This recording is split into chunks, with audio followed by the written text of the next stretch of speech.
All right, thank you all so much for joining us. We'll go ahead and get started.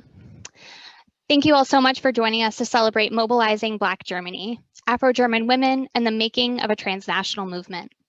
My name is Heather, and I'm the Publicity Manager at the University of Illinois Press. And I'm just going to go over some brief logistical information and introduce our guests before we get started. First of all, thank you so much to Dr. Florvil and Dr. Blain for being here today. They're going to talk for about 45 minutes, and then we will have time for a 30-minute Q&A at the end.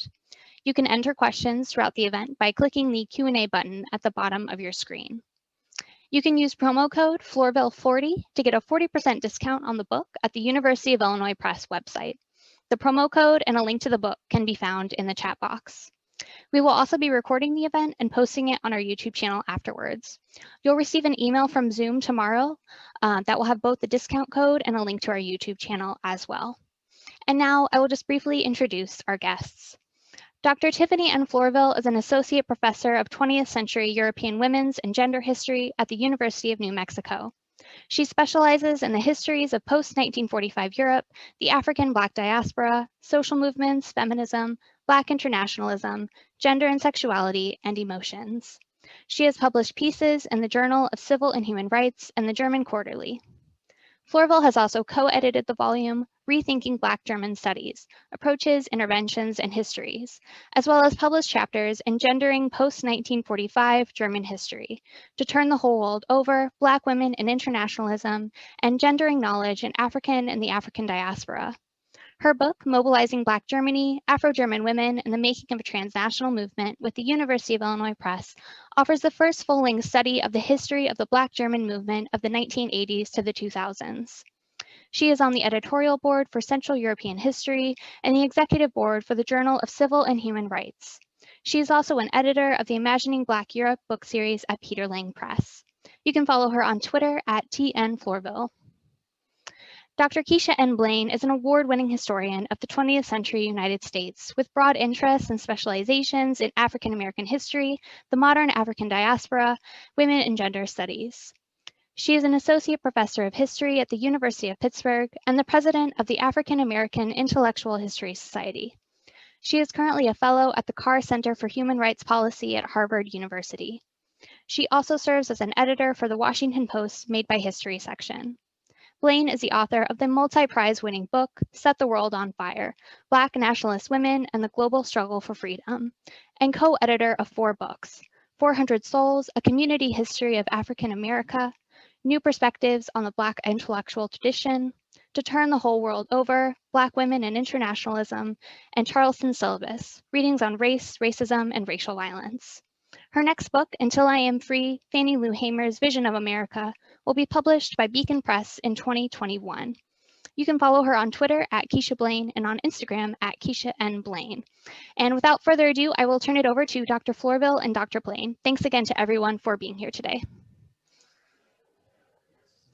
Thank you so much, Heather, and thank you to everyone for being here. I am just thrilled to be able to join Tiffany this afternoon, this evening for this, what will be, I think, an amazing conversation around her exciting new book, Mobilizing Black Germany.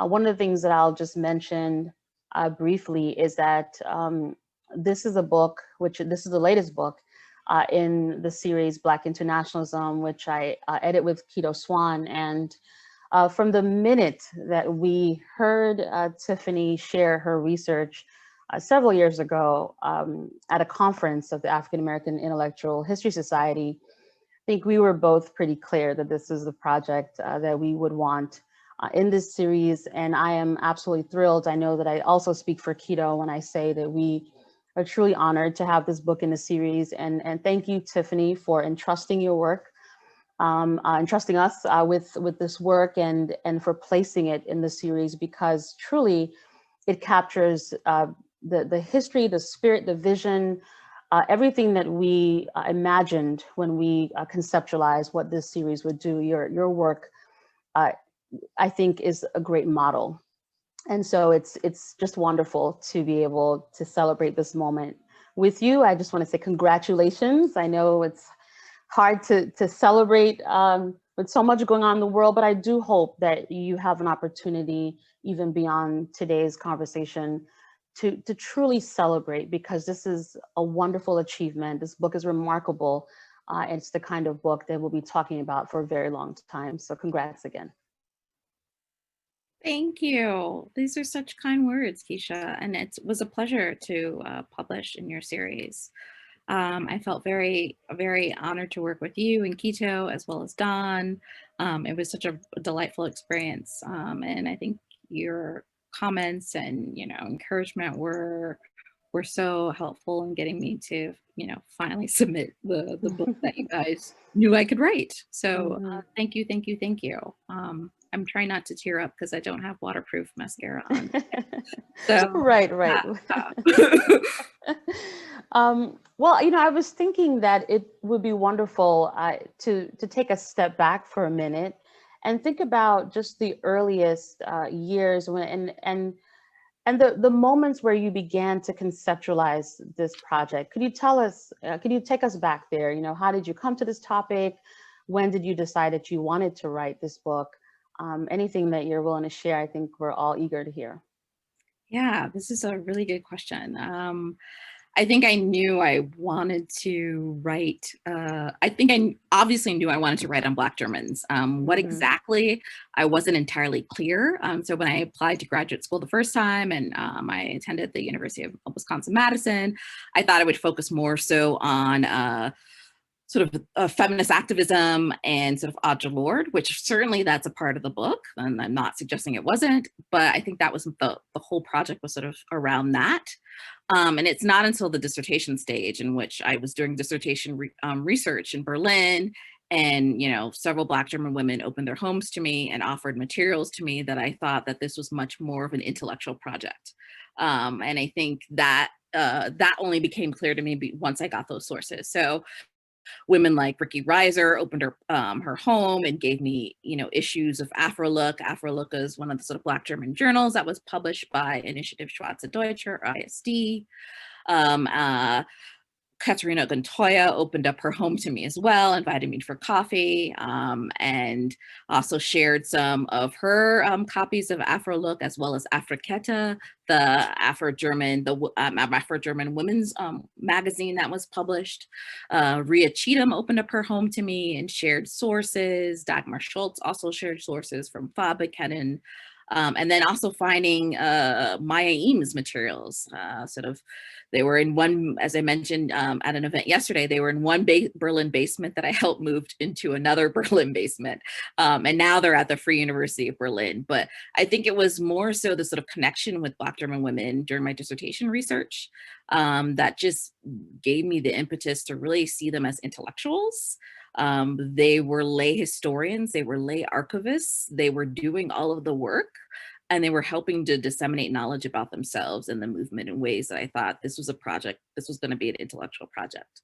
In the dissertation, it's there, but I think it comes out more so with the book, as I see them as not only activists, I see them as intellectuals. And I think I coined it, the term that I coined is sort of like, I see them as everyday intellectuals, quotidian intellectuals.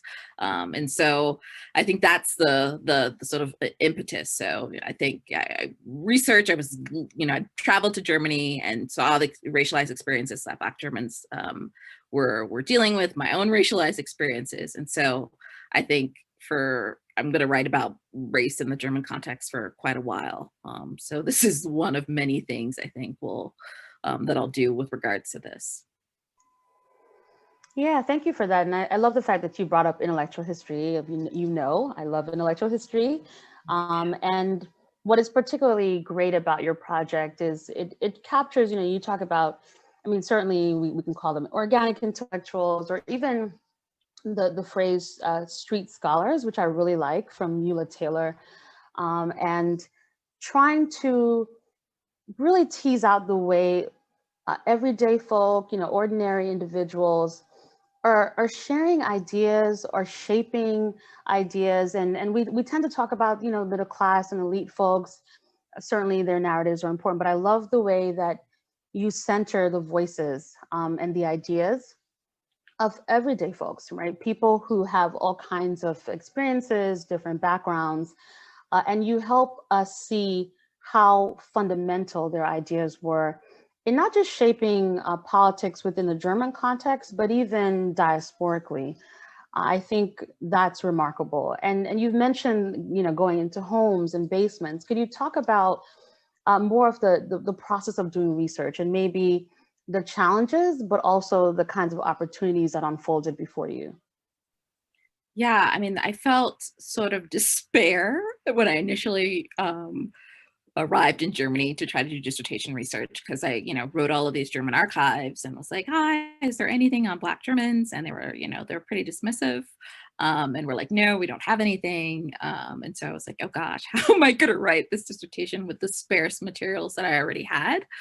And then I just started, emailing. I emailed Dagmar Schultz, and that was helpful in the sense that she was like, huh, this American has emailed me. And who was at the event. We met at a cafe in Berlin, and like Ria Cheatham came and Ika Hugo Marshall, and both of them were like, they all sort of gave me looks and quizzes, and and I think I passed, and so they felt compelled to. They felt that they could sort of entrust me with materials. And so Dagmar shared materials from Hollande Verlag. I also went to Hollande Verlag and saw some of the materials that they had housed there.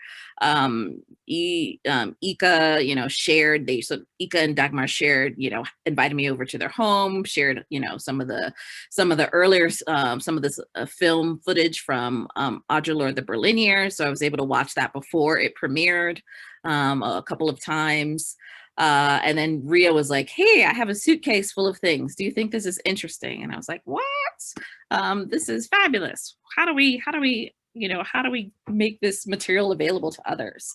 And I think the most phenomenal experience was like the stumbling across of my Ames, over like 20 boxes of her materials, which were, in a moldy, we're sort of starting to mold.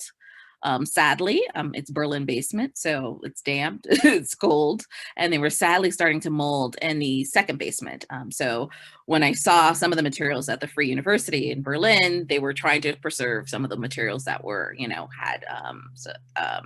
had mold. And so I think what was striking for me about this project is that it went into a different direction than I anticipated. So like I was able to go to sort of subcultural archives and find, traces of Black Germans, but the ability of women, particularly women, to open up their homes and their sources and to be kind and show me different levels of, kinship, that I think that's another theme that comes out in the book, because I see it in the sources, and I see it with my own connections with these women.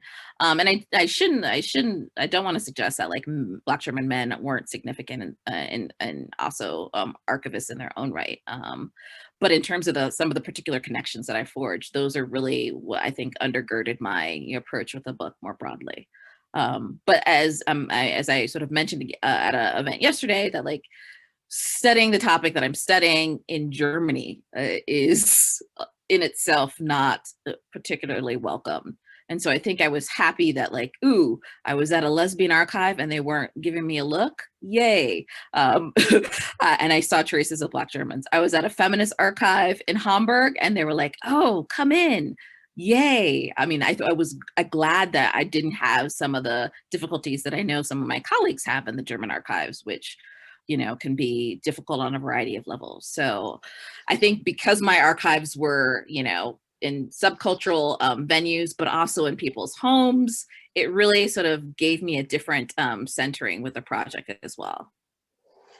Yeah, and as you were talking, I was thinking about one of the unique aspects of your book is the period that you focus on, because we certainly, oftentimes when we're talking about history, we're talking about much earlier periods, and of course I write on the 30s, on the 40s, 50s, 60s, and oftentimes we stop around the 70s. What you do is you really center what's taking place in the 80s and the 90s, which certainly feels a lot more contemporary than earlier narratives that might look at like the moment of the civil rights movement, for example.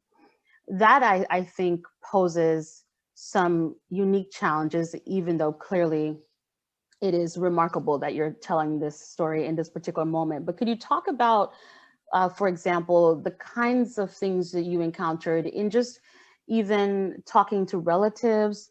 Because as I'm struck by how you talk about running into people who are part of this story, right? Who are able to push back and challenge your narratives, or question you in a way that many of my sources simply could not, because they're long gone. So I didn't, or maybe, we're like 2 generations removed. I don't have to necessarily worry about running into someone who's like, well, actually I was there and I can say X, Y, and Z. So I'm just curious about how you navigated what can be certainly a tension, but I do think can also be an opportunity in bringing in relatives, friends, others into the conversation who are able to speak directly to the narratives and to the history that you tell.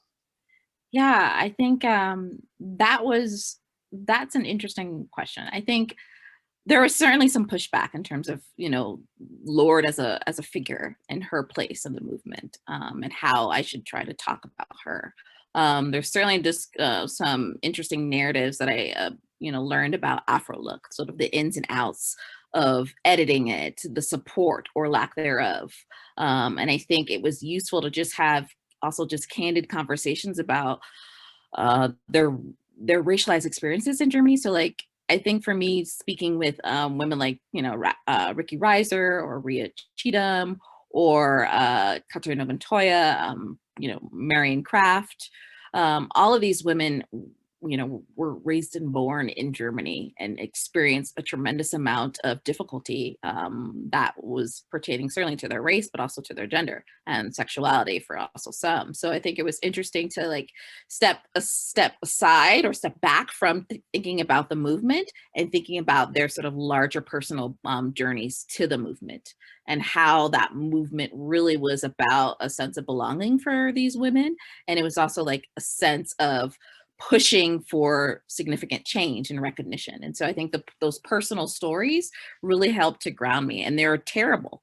Some of them are terrible. So thinking about stories that, personal stories that Ricky Reiser shared with me were horrible. And I can't imagine the pain that she endured. But as a result of that pain, she was able to sort of foster such a great space for herself as well as for her daughter. And so I think that was wonderful to see that their ability to share some of these narratives with me. I think especially for sort of follow-up projects, I would like to get more oral interviews with activists in the movement. I think that's one of the things. I don't know when that's going to happen in a post-COVID world, quite honestly. Right. But that's been a thing. And I'd also like to do more comparative work on the different regional organizations like Munich versus Hamburg versus Berlin, and what that means. But I think those personal narratives, aside from their personal experiences in the movement, were really helpful to sort of paint a broader picture of why this particular moment felt powerful for them. Yeah. And you talk about just a widespread, I think, network of women activists in particular. Is there one individual in the book who just stood out to you that perhaps you related with most, or just connected to their story in a way that supersedes all the others? And if you can just tell us more about this individual and why, and what really connected you to them. Yeah, I mean, I think when I was doing dissertation research in Berlin, I was like, ooh, Katarina Montoya is amazing. She's a historian, she's a trained historian, and she's doing the work on a variety of levels. And I still, find Katarina Montoya amazing. And there's sort of much more things that I would love to write about her. And provided that a post-COVID world facilitates this, I will.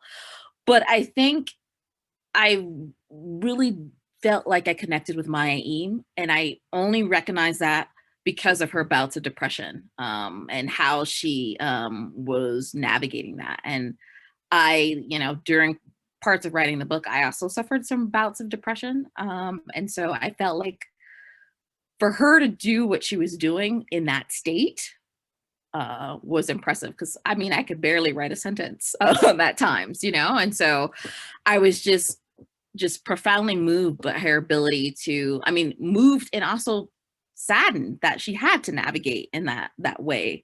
And that,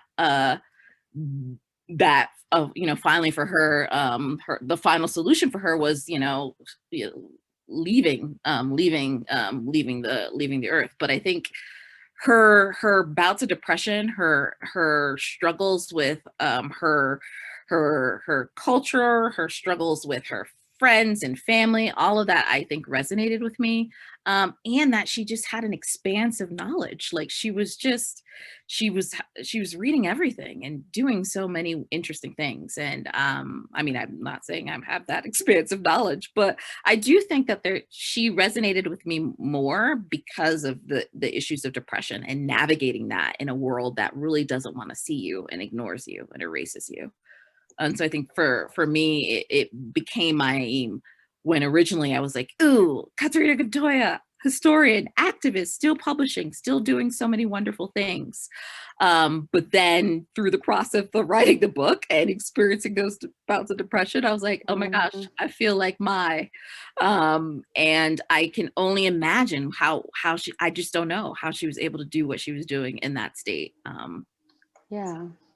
And can you talk about her relationship and sort of her connection to Audre Lorde, who I think, you know, many of us certainly having this remote conversation today are familiar with. I know that you talk about a sort of mentorship relationship. So could you elaborate on that? Yeah, Lorde is such an interesting figure in and of herself. I mean, she comes to Berlin, she consciously wants to meet Black German people, and a few of those women were in her class, so like Katerina Montoya, Maya Im, and a few others were in her class.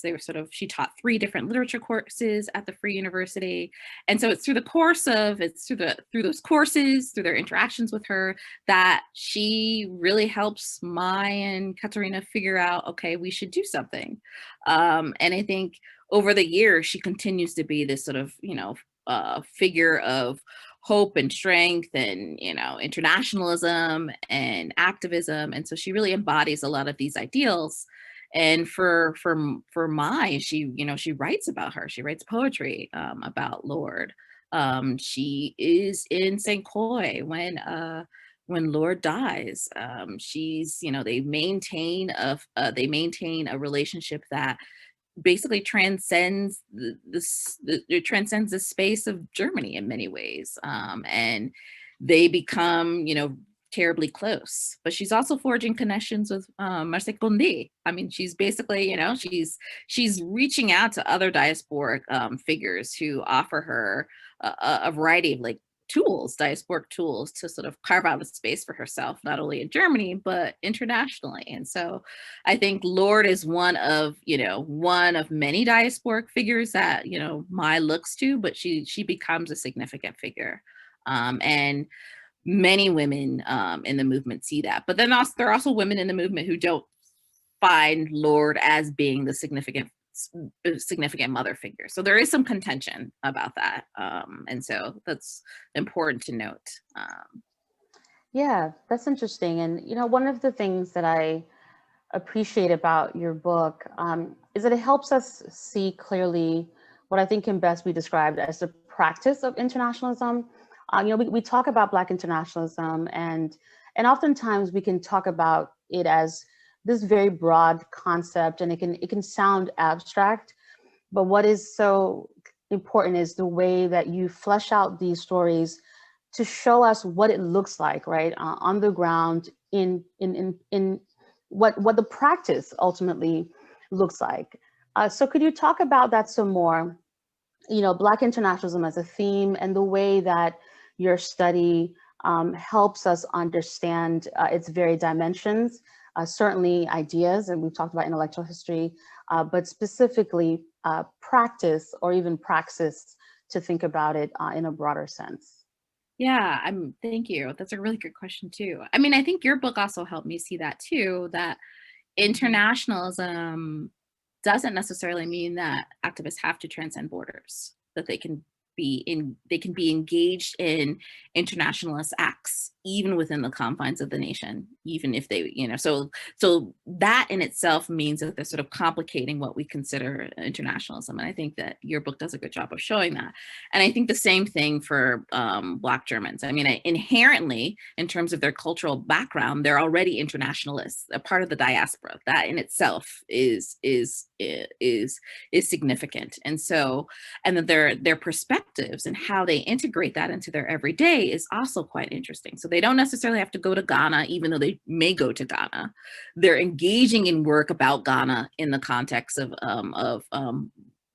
Frankfurt, or they're in the context of Hamburg, or in the context of Berlin. And so Ghana or Nigeria or South Africa. So South African anti-apartheid activists were pretty prominent in Berlin, West Berlin at the time. And so there are Black German activists involved in the anti-apartheid movement. And so it's that level of internationalism, which doesn't necessarily mean the border crossing, even though border crossing can exist. Sorry, my computer's getting all iffy. But I think it's that interesting dynamic that internationalism is within the everyday, given who Black Germans are. They're already looking at these perspectives. They're engaging with their perspectives. They're engaging with people. I mean, I think this is also important. They're engaging with migrants as well from these regions, or expats, anti-apartheid activists who are living in Germany. And so there's this variety of things that are at play that allow internationalism to have much more of an everyday currency than we typically would assume. And I think that's for me, your book really hit me over the head with that in so many ways, in which I was like, oh my gosh, yes. Yeah. You can transcend multiple borders without leaving the border. And that was just, I don't know, that was like, my mind was blown, because I certainly was seeing it in my sources, but I hadn't really conceptualized it, that you certainly can practice internationalism within the confines of the nation, even if you're sort of critiquing and wanting to disengage with the nation, but you're still engaging in those practices. Yeah, no, this is key. And because oftentimes we are, as you point out, we're often thinking about people leaving and going to other places. And we are often, so for example, I mean, of course, I talk about Chicago in my work. And so it's often about, well, who's leaving Chicago and where are they going? And that is certainly an important part of the story. But how many times are we asking, well, actually, who's coming into Chicago? Because that's another part of the story, which still informs, right, the conversation about internationalism. As you say, it's about who you're able to engage with, who's your neighbor, who's surrounding you, who's at the local deli, who's, in a church service, who you might engage with to broaden your perspective beyond the nation state. So I think it's, your work truly helps us see that, particularly within the German context. I was also hoping, and I'm just trying to keep track of the time, but we have a few more minutes, that you would talk about similarly the sort of interplay between the local, the national, and I'll say transnational, although it might be global too, but I'm thinking if you could speak to the interplay at various levels, because you do move, right? You move from city to city, you move from space to space, you move from locale to locale, and it's. I think you did a remarkable job of pulling all of this together into the narrative, which is not easy, I know. But could you speak to just the way that you conceptualize broadly the interplay between the local, the national, and transnational, or global, if you want to think of it in those terms? Yeah, again, you're asking me some great questions. I think what was interesting to me was that the local and the national always converged for Black Germans, and quite frankly, the international always converged. So for example, dealing with heightened racist violence in some West German cities after the fall of the wall, really was a sort of local issue. How do we deal with, these neo-Nazis, xenophobes, and how do we deal with the police, who are also in many ways complicit? So there's some interesting dynamics, some interesting documentation in which they're like, we want the state to be held responsible for these racist practices, and we want them to get involved and protect us. So there's certainly this sort of issue that, like, hey, we've got something on the ground that we need to tackle first. And then once we tackle that, we can also obtain much more help and assistance to sort of a lobby for what we need at the national level. And then in terms of thinking about the convergence of the sort of local and the national, you also see the convergence of the international. So like when I think about late 80s and 90s in terms of this larger discussions about Fortress Europe, the hardening of European borders, the push for a European Union, what does that mean?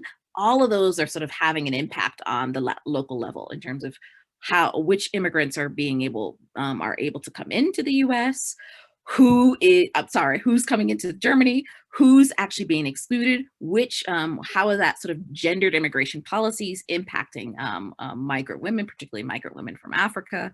And so you have all of these at the fore of both ADEFRA, sort of thinking about ADEFRA, the Black German Women's Organization, and ISD, so Initiative of Black Germans. And so both of them are dealing with these issues of like the draconian legislation that emerges in Germany, the sort of really horrible asylum law that 1992, 1993. And so all of that is a direct response to people that they're engaging with at the everyday level in Berlin, in Hamburg, in Frankfurt, in Munich. And so you see, what's going on, the sort of civil wars that are taking place in Somalia are having an impact about who's coming into Germany and who can exchange and interact with Black German individuals. And then you also have, like, I think what's interesting about the Black German community more broadly is it's terribly heterogeneous. They can be individuals who were born to a white German mother or a Black Black father. They could be second or third generation migrants from Asia and Africa. So like you have that internationalism embedded in the composition of who Black Germans are, and that convergence of both of all the local, the global, the national, all intertwined. And it's oftentimes hard to extract them because you're really, right. They're really how the movement's driving itself in many ways. And even though they're all sort of disparate groups across the nation, they're all sort of pushing for similar goals, and there's similar issues of like police violence, heightened racism and xenophobia. How do we deal with getting some anti-racism legislation? So all of this is important to the sort of intertwining of them. Yeah, thank you for that. And I was hoping you would speak a little bit about two themes in particular that are dominant in this book. The first being gender, and of course we've been talking a lot about women, but if you could speak to gender specifically and just giving a glimpse of just the rich gender analysis that you offer in the book. And could you also talk about sexuality, which is a very important theme throughout the book that we haven't talked about yet, but whatever you are able to share in just a few minutes before we open up for questions, I think how those two themes function within the text, that would be useful to hear from you. Yeah, I mean, I think sexuality is prominent, it's key.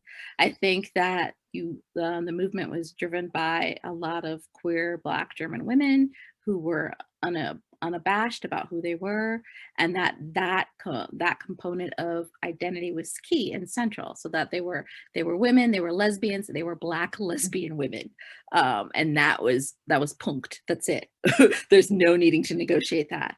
And so, but I also see, and I gesture to it in the book, I think that there's a lot of queer strategies going on within the movement, that they're engaging in non-heteronormative practices, and that they're really eschewing cisgender norms in a variety of ways. But I also think what's important with the movement is that there's really an interesting queer notion of belonging too, how they're forging connections with other people that are beyond the familial, beyond the blood. And so this is important in the German context, which identity is so fixed to, Germans want to fix identity to sort of blood and descent, and to sort of, queer belonging, queer identity in that way, I think is also interesting. But I think that ADEFRA, for one, as like this sort of feminist organization, really sort of driven by a lot of lesbian women like Yasmin Edding and Katarina Montoya and Maria Cheatham and Judy Gummich and all of these women. Sexuality was key, and they were keen to bring their fellow Black German brothers along. You need to get why this is a misogynistic. You need to get why this is homophobic. And so that's part and parcel that, like, there are certainly some tensions in terms of issues of gender and sexuality. And in many ways, I think ADEFRA as a sister organization really helped to sort of push men in ISD in positive directions, to sort of show them, like, look, you can't do it that way, and that's offensive. And I shouldn't sort of give the impression that, like, it was all resolved and that, like, everything was, peachy keen. But I think that work together, that's another sort of key dynamic within the Black German movement, is that Black German women were always going to work with Black German men. There was never going to be an opportunity not to work with them. And that together, they were able to carve out spaces for themselves. But that sort of component of sexuality is very, very key. And that there's so many interesting aspects of gendered activism that emerge as a result of that, and gendered and queered activism that emerge as a result of that. And I'm sure people have questions, so I won't, like, dominate, but yeah, I hope that answers it a bit for you. Yeah, that's wonderful. And so the only thing I would ask now is just, share with us what you hope people will take from the book. There's just so many rich ideas in the book, but if there's one thing that you would identify as the takeaway, that if just any person picks up the book, what do you hope that they take away from the story? And then we'll switch over to question and answers from the audience. Okay, that's a big question. I think in terms of the main takeaway is that Black Germans were certainly activists, and we clearly know that. But I really want readers to recognize how they were also intellectuals. They shared their ideas, they disseminated their ideas, they circulated ideas in a variety of forms. And oftentimes they're sort of fixated on the text, which certainly, as a historian, I love the text, and I'm not gonna not love the text. But what's interesting about the movement is that knowledge was disseminated in a variety of mediums, through music, through art, through conferences, through workshops, through hair braiding sessions, through all of these things that constitute new forms of knowledge.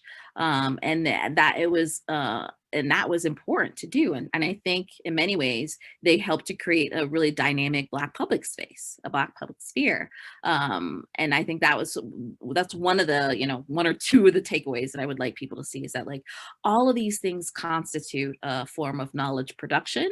And they're valid. I think oftentimes when we think about the German context, it's sort of, Germany is this land of, like, thinkers and philosophers and Dichter and Denker and poets, but it's also sort of this sort of high cultural ground of what can constitute of knowledge. And I think with the book, I really want people to see that, like, knowledge is in the everyday.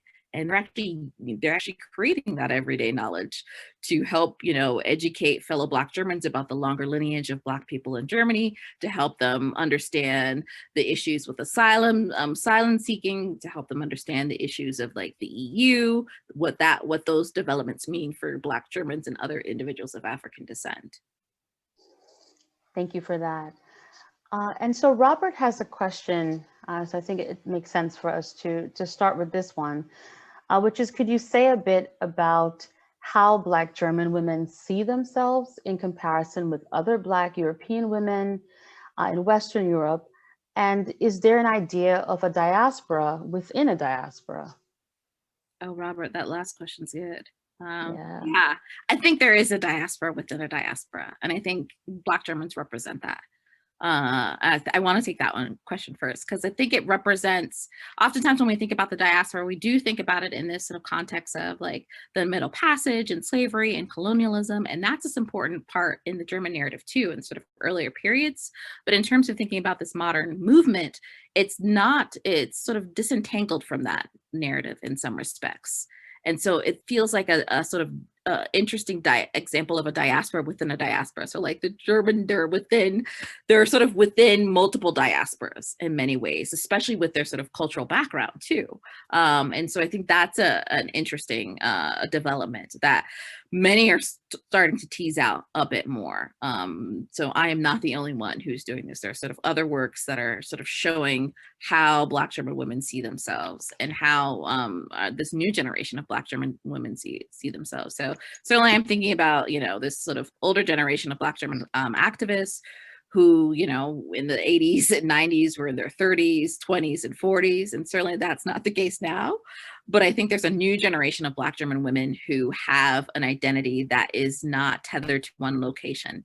I think sort of a new generation, there's also not tethered to the nation per se, that sometimes it's tethered to a locale, like I am a woman of Berlin, or I'm a woman of Hamburg and Lagos, or I'm a woman of, Accra and Berlin. So it's tied to a variety of other sort of sites that allow them to not really sort of be confined to the nation. They're sort of expanding what the potential for their identities can be. And you see a little bit of that earlier on, like you see they see themselves as part of the diaspora, but they're also sort of, trying to do different hairstyles. They're sort of looking at, Angela Davis was a model, and they're looking at, Marian Anderson, and they're seeing all of these sort of Black diasporic women, and they're sort of emulating them in different ways. And they're also sort of seeing,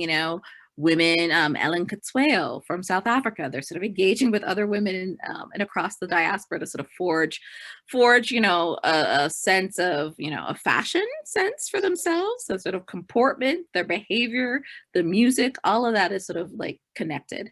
So they see themselves as like a part of the diaspora, and they see themselves as, they're European. So they're part of the Western world, even if they're critiquing the Western world and are aware of the privileges of that Western world.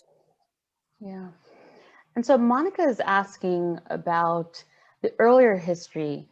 Of course, your book focuses on the 80s and the 90s, but the question is there a deeper or longer history, of these women's, perhaps networks and collaborations, and specifically one that goes back to Germany's colonial involvement in Africa? And what about America's post-World War II involvement? Yeah, Monica, that's a great question. Yes, so some of these individuals in the movement are descendants of colonial subjects, or they're descendants from African American occupying troops, Allied troops who were in Germany after World War II. So you have those dynamics there. So they're sort of connected to those pasts, and they're connected to those people. Sadly, for the sort of latter case, when you think about like African American GIs and their relationships with African and with German women, there's this sense that it was a Jim Crow army. So like there was not a willingness on the part of the US Army to be like, yes, let's welcome these interracial relationships. So many times they're sort of disconnected from those relatives, and that it's only sort of later that they become sort of reconnected. And for many, there's not really that connection at all. So it's completely severed.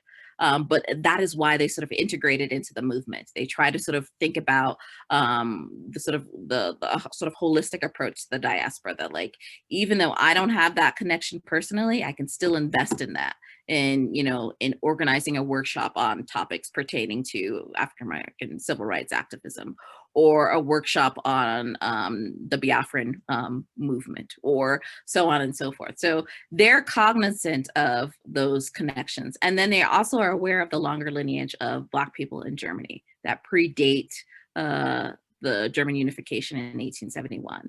They're aware that, Angelo Soliman in Austria was a part of the sort of around in the Enlightenment period. They're aware of William Amo, who was a gift to the royal family, one of the royal families in Germany.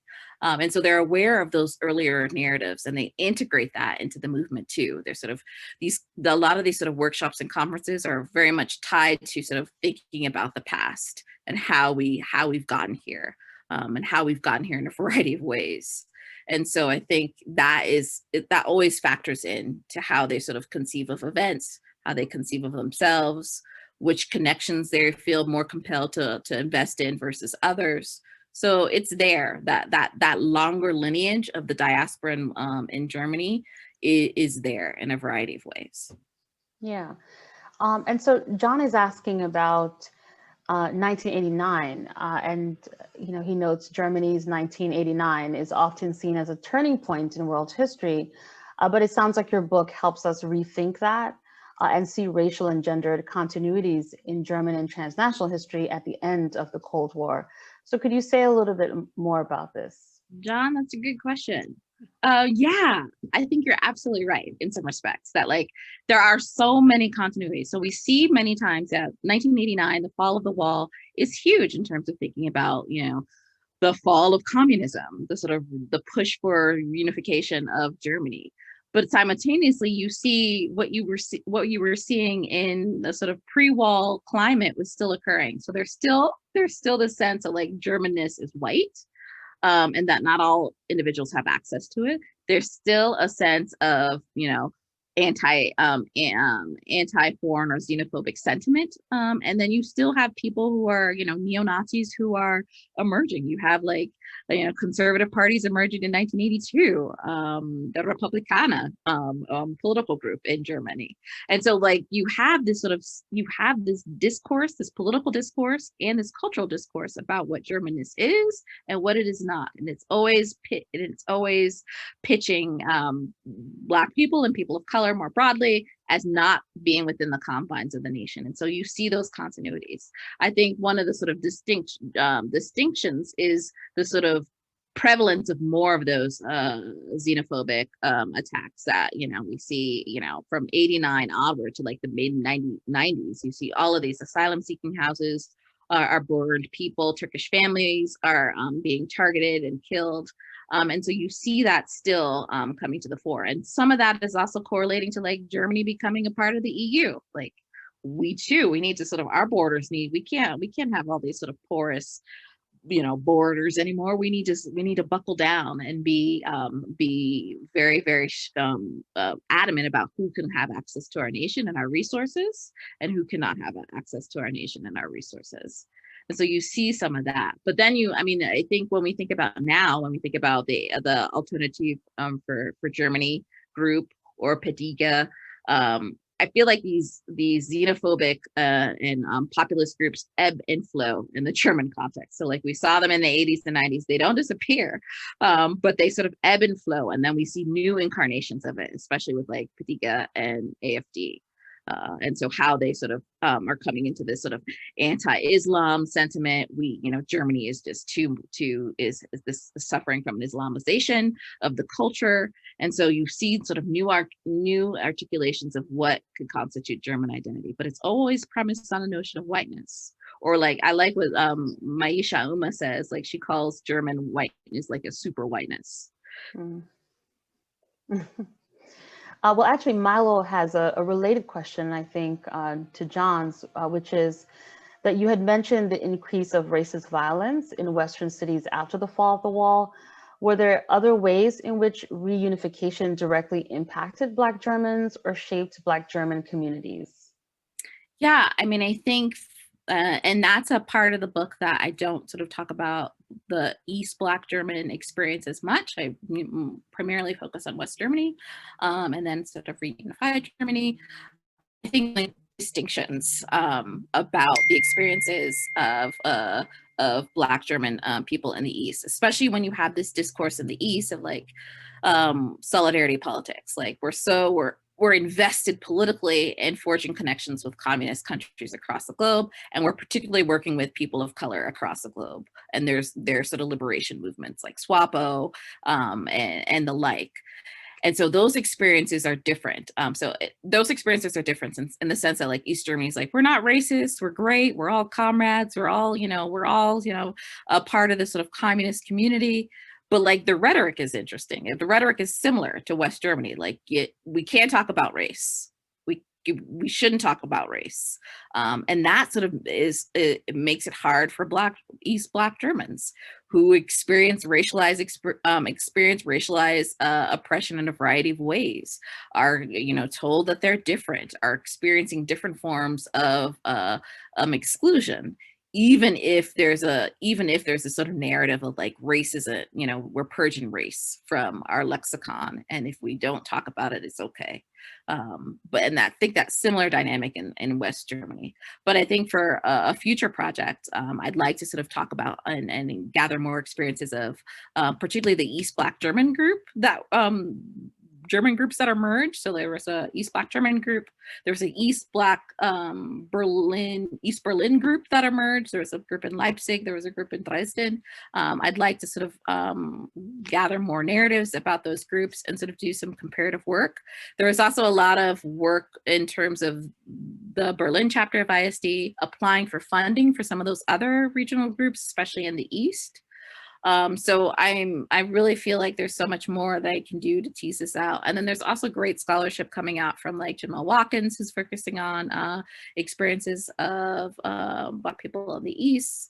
You also have, you have a wide variety of scholars who've been focusing on that, like Patrice Petrus, all of these scholars have been sort of talking about it. Peggy Pisha has been talking about it.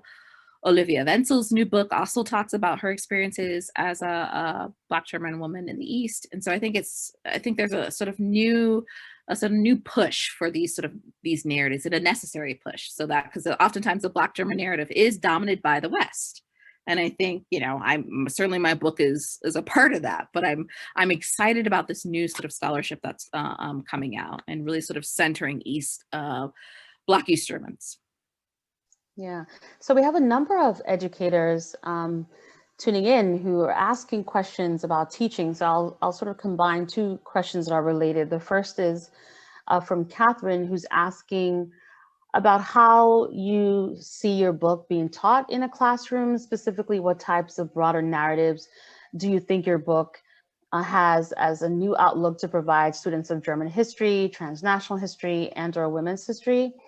And then relatedly, Vanessa wanted to know specifically if you could talk about what chapter of the book you would say lends itself best to an undergraduate class and why.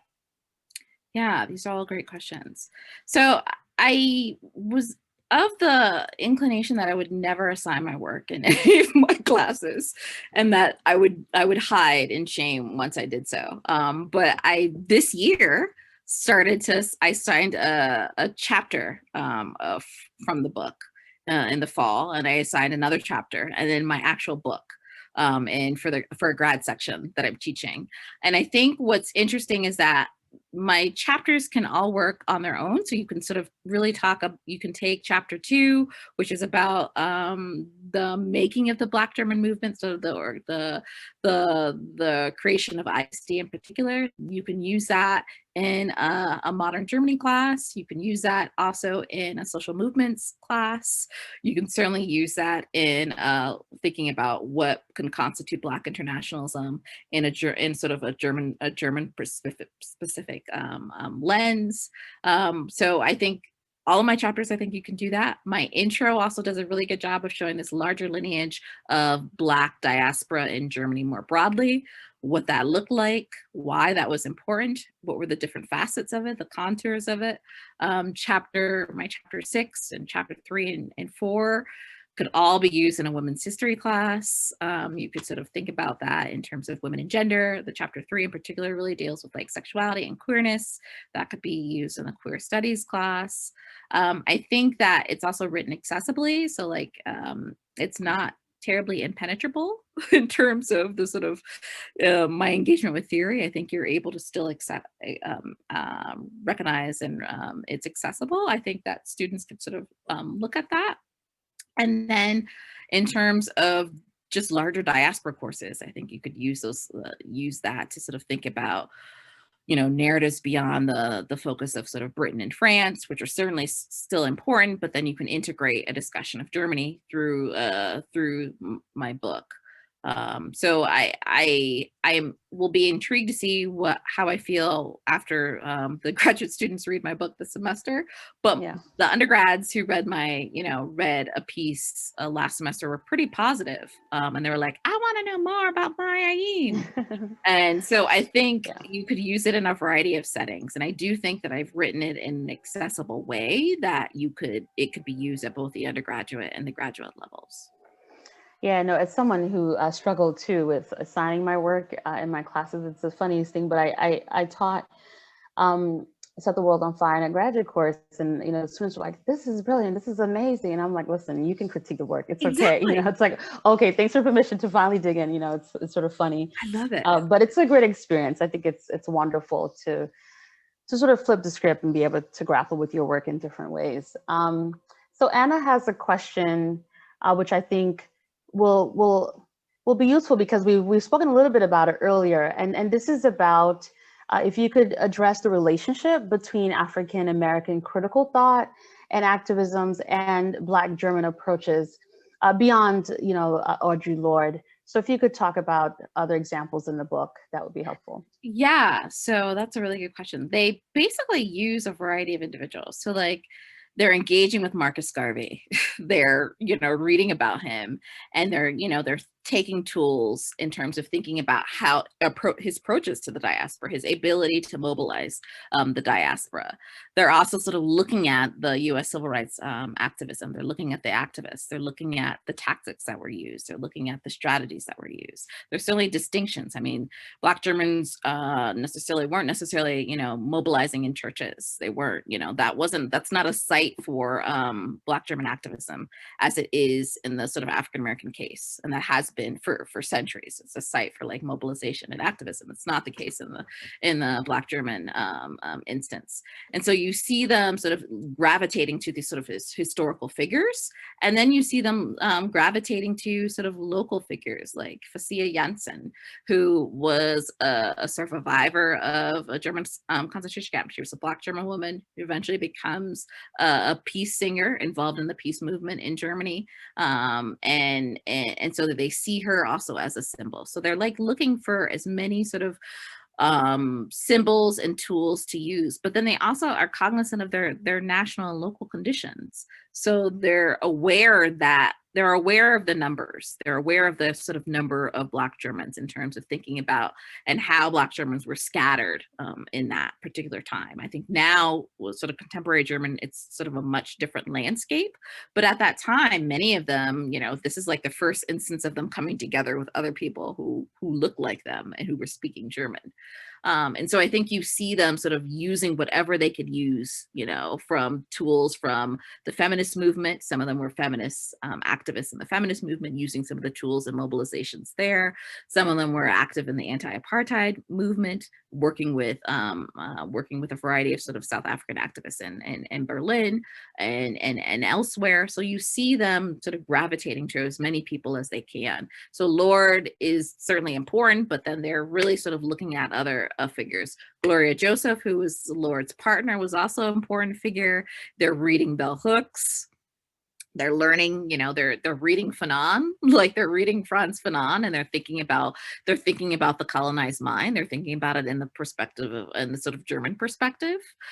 So they're really using all of these tools and readily using them. And engaging with, I think the important thing is that they're also very much tied to African expats who are in these major cities, who are, you know, as a site for, you know, exchanging of ideas, but also political tactics.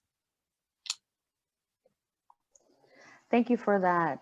And Daniel has a question, which I think is actually related to, because it's a larger question about gender. And he indicates here that he noticed the visibility and the dominance of women in the movement, and thought it was especially interesting when compared to other movements, right, where the visible leadership tended to be male. And the question is, do you think this is largely due to the inception of the movement with Lorde and her connection and relationship with Black German women, or other dynamics?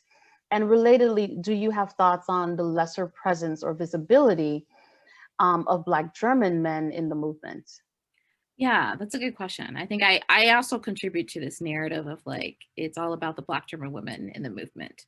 But I also talk about Black German men in the book. And there was also an effort, there was a group, a gay Black German group that emerged in the 80s. And I came across I think in an informal conversation with someone. I was like, oh my gosh, I've got to interview him. And so I need to go back and follow up. So Black German men are there. So like you have Tahir Della, who's still prominent in ISD today. He was prominent in the ISD group in Munich. He's now in Berlin. He moved to Berlin, I think, several years ago. There is also like Roy Adamako. There's a variety of men. Me, Adi. All of these men were helping to sort of form. So like John Kantara, Ni Adi, Aim and Katarina, as well as Abina Adamako and some other individuals were key on creating ISD in Berlin.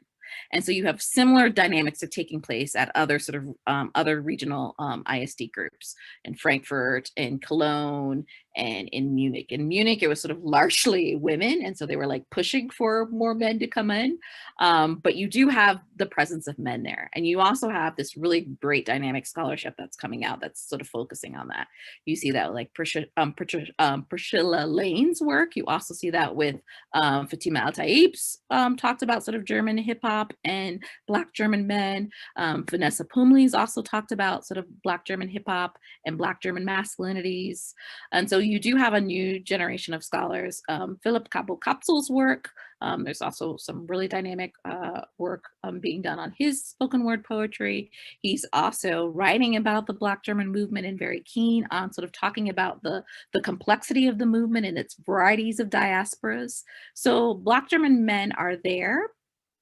I think what's compelling too is that like for many of these Black German women, Fab Buchanan is their like, entry point. They read it and then from there they decide, okay, I'm intrigued and I want to do more and I want to meet people. And so it becomes an entry point for many Black German women.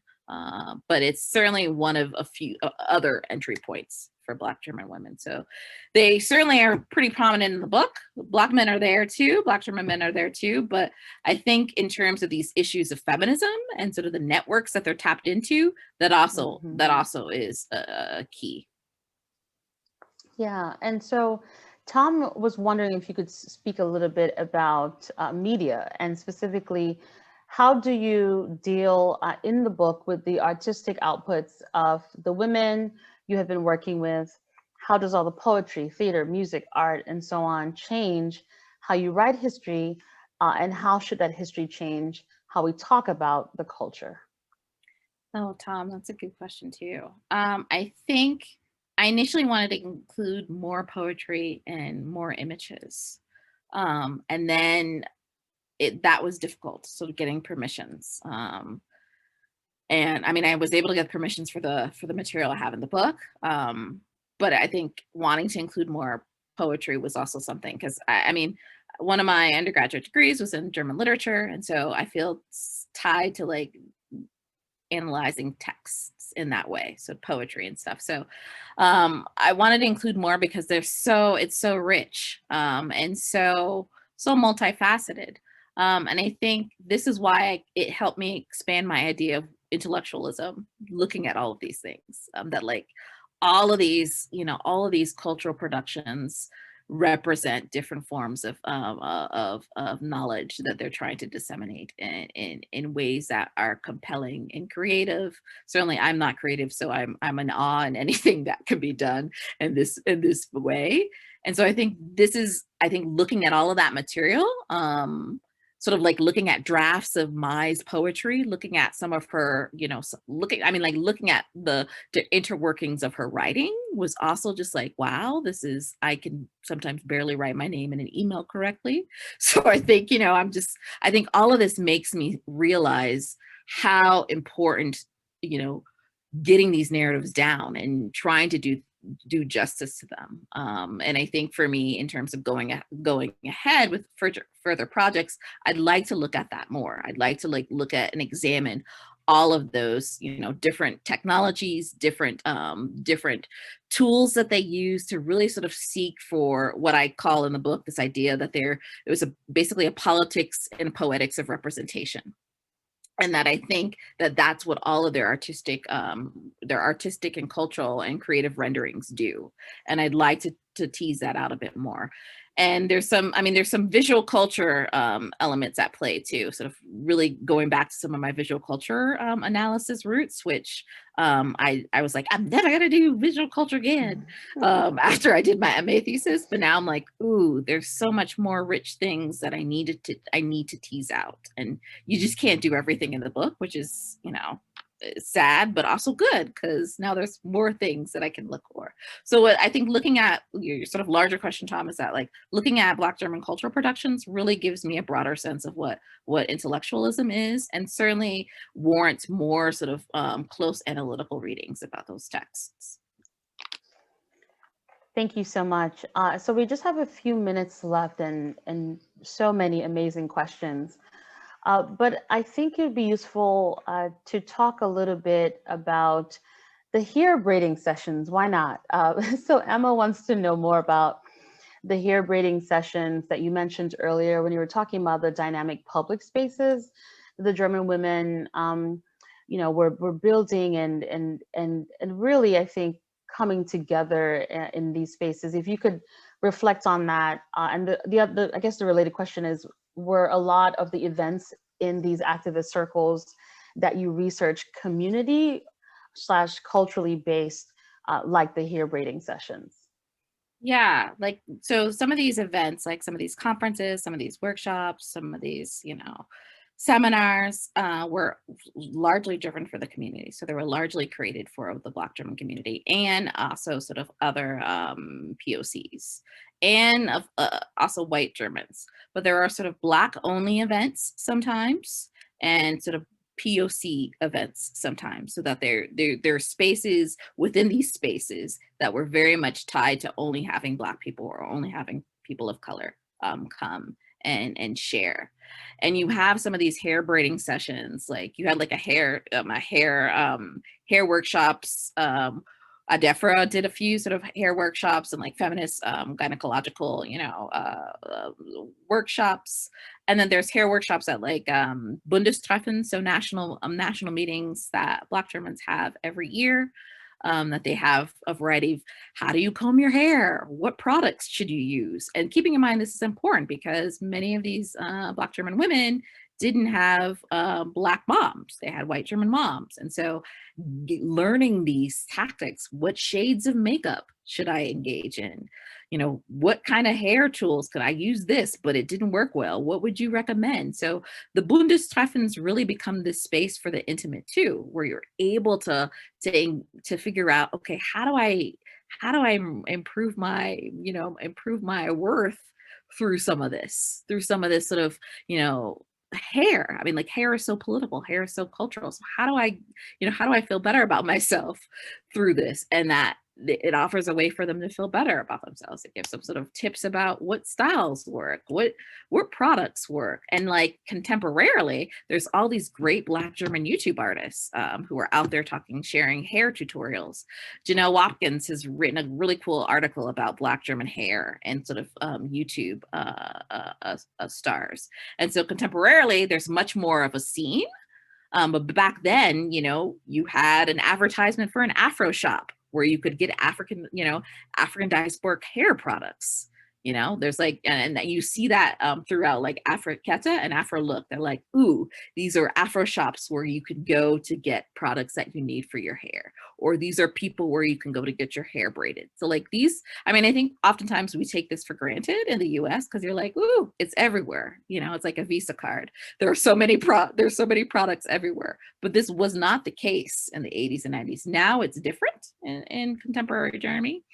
But in the 80s and 90s, these are like Black Germans are offering this sense of community through looking at how they can have these sort of these businesses engaging in the diaspora and helping them, you know, forge a space in the diaspora. Yeah, so I will end with a huge question, a big and important one, but of course, certainly one that connects powerfully with what you already discussed in the book. But I'll combine two questions. So one from Angela, which is, what does queer Black internationalism look like? Or put another way, what does queerness do to or for Black internationalism, certainly as a concept and as a field? And Sharon also has a question, I think, that's related, which is if you could speak about how individuals who wrote in various forms may have challenged cisgender norms in their writing, especially in an authorial identity. So big, I know. We've been doing this, saving the big questions for the 2 minutes, but partly because I think your book answers these questions so powerfully. But if you could give us just a glimpse of some of these ideas before we wrap up. Yeah, of course. Thank you for both of those questions. Yeah, I think the Black German movement represents a queering of Black internationalism. I think not only in terms of thinking about issues of sexuality, but I also think thinking about issues of praxis and identity. There is so much at play here, and I think what's interesting about like some of this new scholarship on queer studies is that it really helps to sort of like challenge heteronormativity, but it also challenges traditional notions of what can constitute what constitutes gender, what constitutes activism and community. And so I think implicit in the movement, and in many ways also explicit in the movement, is that they're really pushing against the boundaries of normativity in the German context. They're pushing against the boundaries of, you know, blood and descent, which are so, you know, undergirds German identity. And they're using this notion of Black internationalism to forge a variety of like queer kinships with others in the diaspora, but also to forge a sort of an interesting sense of self for themselves in the German context. And so I think queerness is really, really important in, you know, in the book and in, you know, certainly in chapter 3, but I think the larger movement does embody this notion of sort of queering the diaspora. And then I forgot the second question, but we may not have time. So about, right, and specifically about the writing and perhaps challenging, yeah.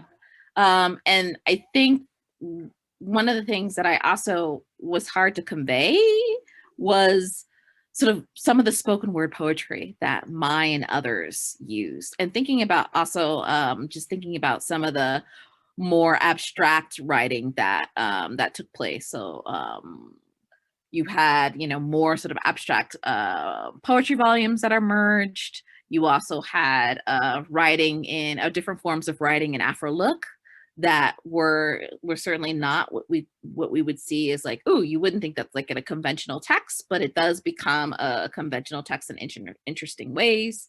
So I see both Afro-Keta, Afro-Look, both of them are queer magazines.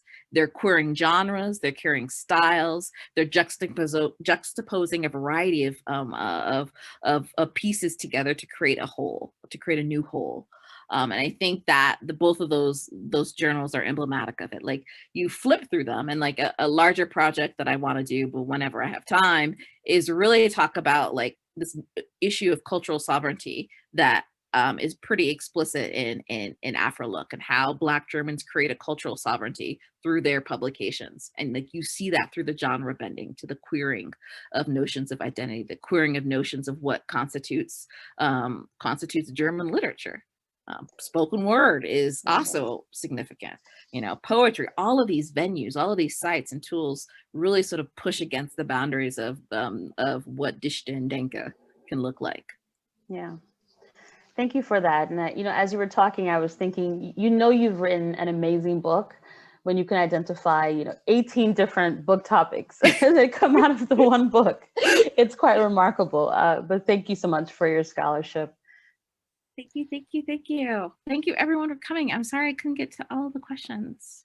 Yeah, so it looks like we're just about out of time. Thank you both for this really wonderful conversation. I think I speak for everyone here that it's been fantastic. Do you have any final thoughts for us?